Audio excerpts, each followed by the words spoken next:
नमस्कार मैत्रिणींनो, शुभ दुपार सगळ्यांना. तर सकाळी या सगळं आवरून घेतलं घरातले कामं आणि आज आम्हाला काढायची होती ज्वारी.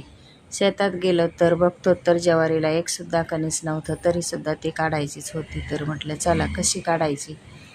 तर आम्ही काय केलं, मग खाली बसूनच काढायला सुरुवात केली. नाही तर ज्वारी काढायचं म्हणलं ना तर खूप हाताला फोडं वगैरे येतात. तर असं काही झालं नाही, पटकन आपलं घास कापल्यासारखं कापून घेतलं. तर इथं सगळे बसलेले आहेत, शेजारचे चुलत सासरा वगैरे. आम्ही पण म्हटलं चला ज्वारी काढून घेऊया. तर तिघं होतं, तर अर्ध्या तासामध्ये ज्वारी काढायची झाली.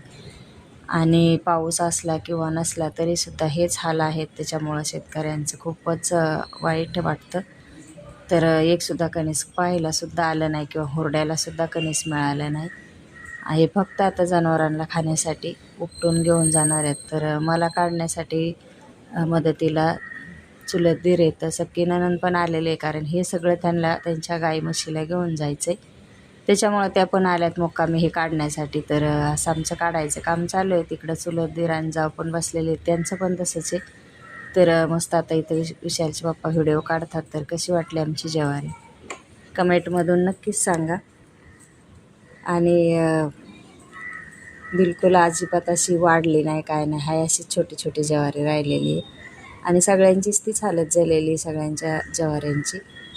तर चला मग, चॅनलला सबस्क्राईब केलं नसेल तर करून घ्या. ही सगळी ज्वारी काढल्याच्या नंतर घेऊन जाणार आहेत तिकडं ते त्यांच्या गुरांना, त्याच्यामुळं काय टेन्शन घ्यायचं काम नाही. तर चला परत भेटूया.